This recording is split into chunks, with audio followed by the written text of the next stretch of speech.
Ejiogu, national president of Oban, and Homowo of Angara Kingdom, included the association's executive members and a significant representation of its general membership. They come here, say Ghana for near serious. Yenimre say Igbo man in Ghana, better your best pamu, Yenimre, Yenye ready, every say. We are on social media chanting and ranting. Igbo must go, Igbo must go. But Nungua Homowo Festival Igbo man etis yase, otisi Nungua Festival nase. For her fans are Ghana for Edemano. They be the home come. Now that Igbo man, you know, Omu afome Igbo Brotherhood, ewa Ghana ha. Oma for me Igbo Brotherhood, ewa Ghana ha. And the very strong come. I have Penyah Block Media. Mess was anything. Obe like video, no other one. Subscribe button, the snap back and the keep notification for the latest updates. Now bet the wide join the mama ewa comment section. Mess was also baswa. No she don't from any be ashe. And prior to the ongoing incidents between the Igbo King and the Ghana, I've been giving you updates back to back. What I say, Mama, everything that you need to know. I told her, I said, oh, the Igbo King, na Ghana before ewo home movie. Movie a crown, a gamanche, the Igbo King was like gamanche, or na him fee. From there, no, Homowo be a gamanche with Homowa, ya na Igbo may or city. Yes, I've been giving you many videos on that. I'm a social media, no so there. Obiasi Igbo must go. We don't need any Igbo man. Igbo must go. Here no be Nigeria, here be Ghana. If our forefathers were used them a blood fought for this country, and you will not hear Igbo man. Igbo must go. Emma Han and say there has been social vices as you say Igbo for Nigeria for Ghana. They are engaging in social vices. Omugochi obi for taxi be no. Later Marco Kuno Edwin Carnegie say many vices and also Ghana Hanma from these are brothers Nigerians. Emma social media the Obiasi Igbo King must go. Nebuzia Igbo Maya see Yanko.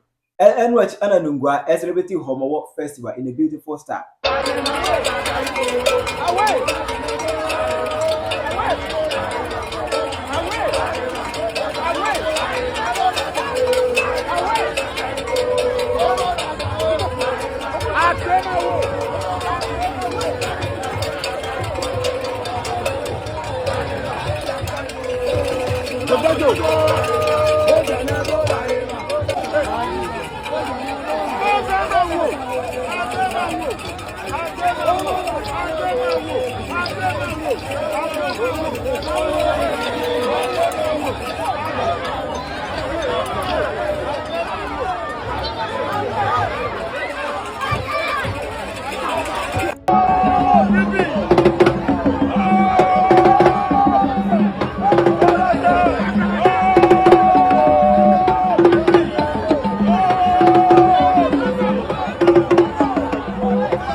Festival national yam got to near Igbo men ya Ghana for your situation that say won't pay.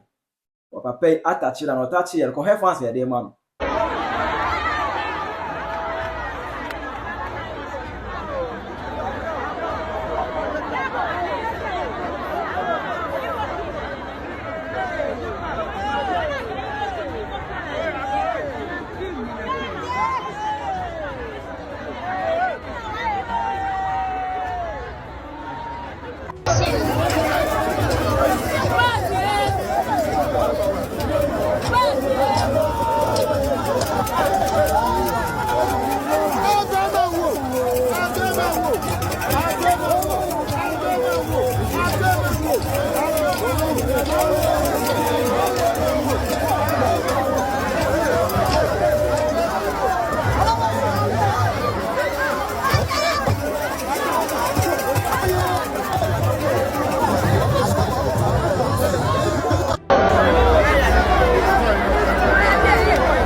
Yenye already say bese pamba pawe yenye already ya kan social media kwa nti no mu za Ghana for yenye already and we mu za Ghana for yenye already ye kan na just social media noise. We are just noise makers. We are just social media noise makers.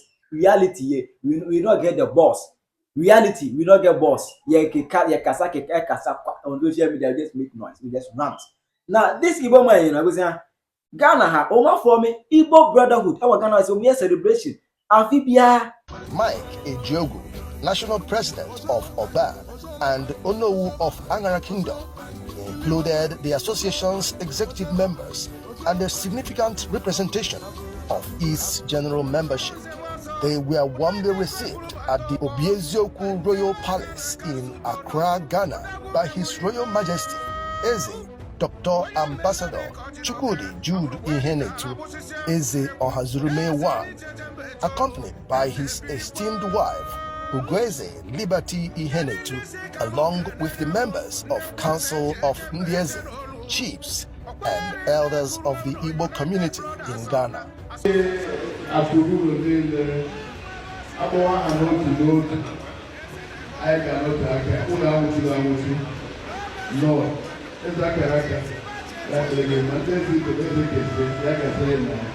People say only with the logic with the rainbow.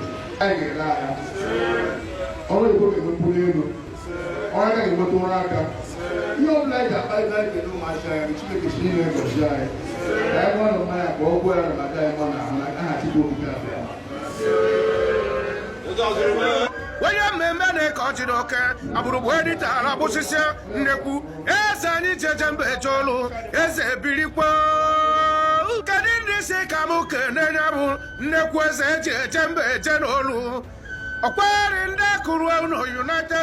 The leader of the delegation, High Chief Mike Ejiogu, lauded Igbo Ghana's exceptional leadership in safeguarding the interests and businesses of the Igbo community in Ghana.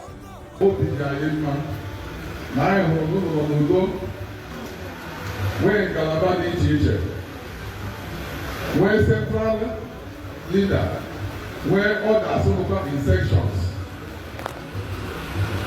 who do you pack up with?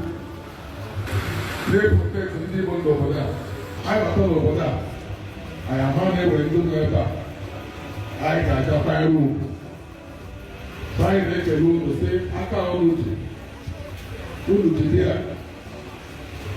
Because all the room gets there. United we stand and divided we fall. Also at the event, and in recognition of outstanding contributions, His Royal Majesty Eze Dr. Ambassador Chukwudi Jude Ihenetu presented the Igbo Diaspora Award for Excellence in Leadership to several distinguished members of Oban, including High Chief Mike Ejiogu, National President, Akogolo United Brothers Association of Nigeria, Dr. Gideon Chidebere Osi, First Vice President, Chief Dr. Ebere Uzozie, BOT Chairman, and Chief Evans Chukwukadibia Emesim, National Founder and Coordinator. Additionally, Sir Kevin Chukwumobi Ike Upo, Chairman, CEO of APAMS Limited, was equally honored and recognized as Nigeria's foremost funeral undertaker and a pacesetter in the industry.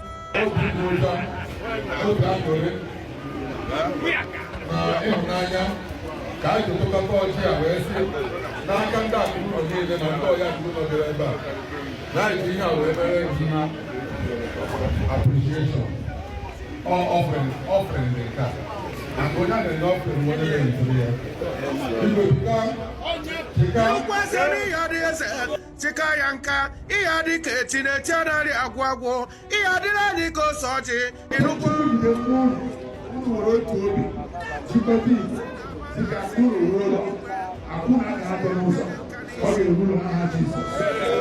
Otigwe akage nka n'ọrụ.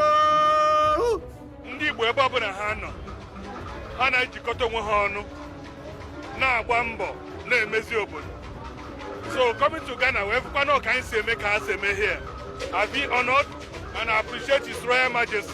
Igbo na Ghana. And in the national church, I say I no got Hanama. I'm honored by Igbo na Ghana. And I say, you know, if any unu kwadoro, you know, I'm happy. So I'm saying Igbo, never. God in unity, you know, name of in Jesus' name. My woman is a top 10 and Makanda People's Club of Nigeria. I don't see who I hope I don't know you here in my nephew, People's Club. Alago, I'm a chiller. How can I send my mother Mutangwa, Kamaya Karaya? I don't see no one a club of Potasilu and Akuruna one Alibo Nine. In fact, in Germany. Agama sibeti obiutona People's Club mutarande mutaromo karreha ndege karre. The Diaspora King, His Royal Majesty Dr. Ambassador Judy Henetu, Igbo Ghana, Swag, has made for that wonderful reception that he accorded the Akulono Club. It was awesome. I want to thank him for that wonderful reception that he gave them. I also want to use this opportunity to thank Okoto Party Bonine Worldwide Women Ghana chapter for also coming out in mass to give a robust welcome to this great club that came from Nigeria. Ndị Igbo niile nọ na Ghana mere ka ndị ụmụnne anyị bụ ndị otu Akuluno United Brothers mata na ndị Igbo nọ na Ghana jikọtara aka ọnụ kwụsie ike dịka ụmụnne dị n'otu n'ala Ghana. And ka ha batara kwa ha afụkwa ụdị nkwado anyị kwado ha na nnabata anyị nabatara ha dịka iji wee gosi ha na ezi Igbo Ghana ma ihe ọ na-eme nọ nwoke Chineke nyere amamihe ịchịkọta ụmụnne ya ọnụ. Ndị ụmụnne anyị Akuluno United Brothers ji anya ha wee fụ nke a na anyị ma na obi dị ụtọ.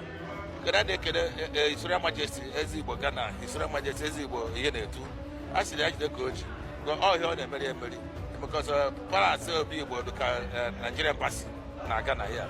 So no one that be able to ban to whatever when I say we actually coach, yeah. His Royal Majesty is a Dr. Ambassador Chukwudi Jude Ihenetu stands as a luminary in leadership and entrepreneurship, serving as a beacon of hope and inspiration across generations.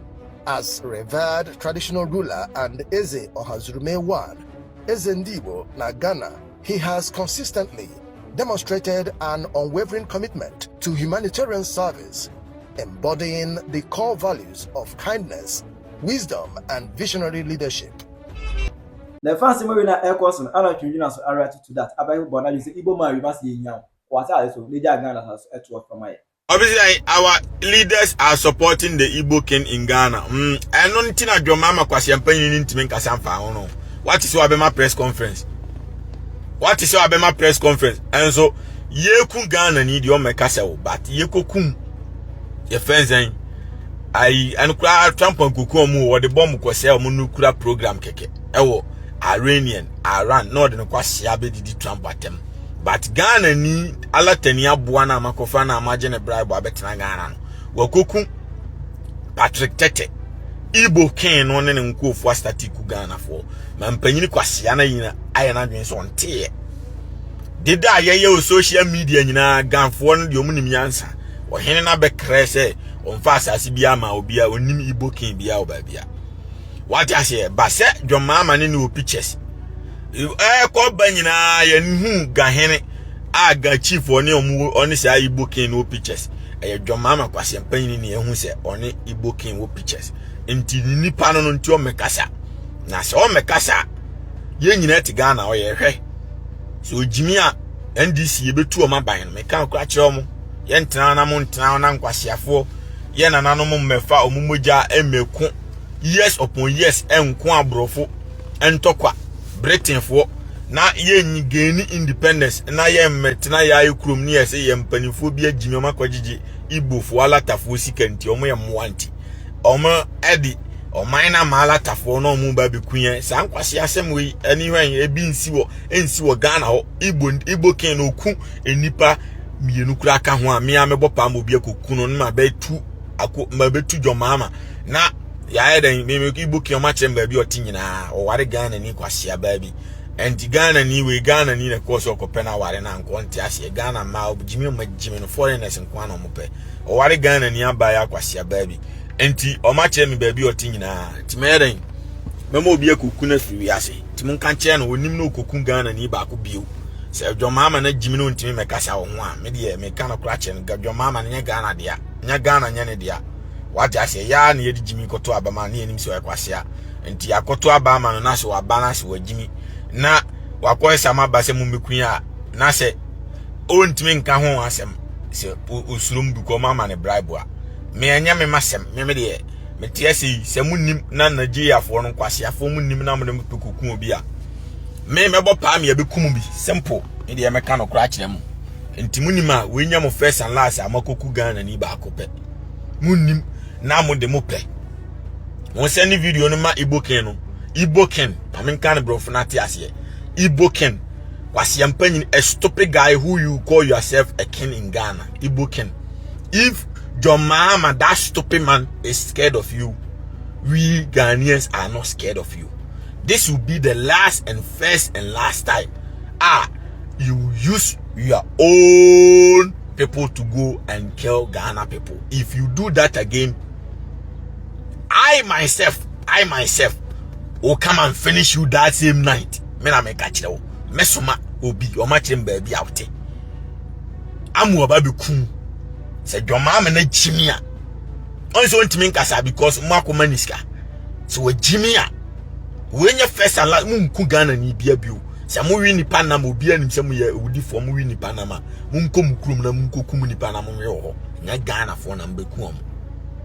Se mo jimia wabo obi krom awo wabo obi krom edi ntina awo no timinya akukodro se me kwa akuku krom ofo no makofiri because magimi empanimfo ne amwanti me maties ka to mo nti de empena me wabodam na ordinary arrogant bi abetena TikTok trete blogger say blogger bi obeka na se mo be ordinary be court kwasia court benjaji bi nim no ordinary kwasia say o magana ni akoda prison because of Nigeria ni amedonya me ka judge me bo pa me akopo no medonya me timo pa mo kan che Ghana judges no se wo bema ala tania boat na Ghana wo na why then wo de Ghana ni akoto jail because what threat ana akodi ala tania tema wa bodam ka court wo be sori afiri ho medonya me na me ka che ye ka se bi jam magimi ho stop people your mama unyimi ya kwasia awudifo ya begu omanum Ghana for akasa unfin otimi aka wansem. Obviously, do you think NDC people support you? Kwasia me NDC for mu nyina kwasia for me go hear me am po me so bi am po bi am na support me. Me po bi o support me o me ka no kure wa ni nyansa no betie no kure. Igbo ni no okokun Patrick Tete no echina ye ja o mu no mu bedore o Ghana ho a no mu ba o betimi abekun wa kwasia mpanyin no ba. Patrick Tete no asori anopo se me nkobokro no na me nkodanse awam me sori de me nsaye bibi na me ko adwuma no afa dropping taxi na Igbo yi elde ni duru kwa ma amako mia ne kwa kuno atwitwa ne kote atwitwa na ayi na koma nyina afiri ni mu atwitwa ne ketere ma de part na ekọ atwene mogya nyina ebetimi ato obia ti adan na sa awudifuo we no yete wona mampanyin ntime nkasa because wagimi wakwaje bribe na yet was a be na NDC MPP se muni twasiro ate kwasia the same way na akofo ado na tese no akosa awudi for carnivals vampires abegu o man man kame condemn Enti John Mama kwasi empanyin so akwa akwose se o ma ba esem condemn kwasia because Igbo ni no onim se we NDC ni na we MPP ni obetima ku bia. What I say awudifo udini kronfo ba so na oba be wiawa o mise party awo ana Nigeria fo bia nim so me akronfo ukọ Netherlands aye pamom ukọ Germany ye pamom ukọ America ye ukọ Canada ye pam ukọ baabi America kura Trump deport o munyina free kroma Nigeria ni bia waka okroma bia o de America o de Ghana passport na because ye mpanifo na jimi ena o makoye passport ama Nigeria for because ye mpanifo na ye mwa Ghana ni pe passport enya ma no na ala tani ba ne ayama no ni ajiska so enti media ba be kan okra na kire before it becomes too late. Mon kan kire Igbo King no se wa mammoa ni sika amenyi sika okum nipa bio amebo pa ma obi abeku no John Mama ntime mowa na ne yere kwase aba ne so ntime nkasa ti ya mecho ni yo enti omunima make sure say Nigeria ni bia emma news say Nigeria fo miensa na mienu akoku Ghana ni bi atoka ana se Nigeria ni bi police wa kwachi omso makoku Ghana ni bi ebisi bio a Igbo King bewu se John Mama si ojimo ntimi report na obewu tieri amecho no enti mon kan kire no san kwase asem we mesoso so kwa me nkroma mu eme kunto kwa dende kwase amone na monfa so be na omuso yeto abama mu ye bideda mu ye ba betwa turum how many months nie ade a ebe sei nkura ene magunu ebe sei ye culture ya to so aba wie ye pemampanyin onim nyansa no aba betwam ye se akufu ado agimi odi ntrum 20 ntwam John Mama ba ya asada no betwam oba how many months nie ne kwase ya watimi atwam dabi kwase ampanyin sei na ado ba mo de mo be compare Trump ba ya asada na no sign executive order twam inti Jimmy Trump ade bio ka so baby awaye nyina momo ba ya ade amuka asem beye no muntimi nye ba kokura 24 hour economy no muntimi nye sa America so ma bie nyuma mu diskani na toto cash ma enkwasiafo kwase bia si ni tise bosom ni tise osonoti jam akoto Toyota Camry ama no na wunya sika ntua na esefo ka na wunya sika ntua teacher fo wunya boa sa Camry ni sika betima tua na esefo amoma kogu kwalebuo ana akotugu ji ho no ma sevu ni pankwa da bi magimi ntinese for gu strike na mo ye moase ya wan nkoto abama mo bio fasika no kotua teacher fo na o mo nko kire nkura ade wo si wagimi ntin nkura ntena fie na wo nkotua o mo obeka tira wade ne ama me e wo comment section hi Penyah.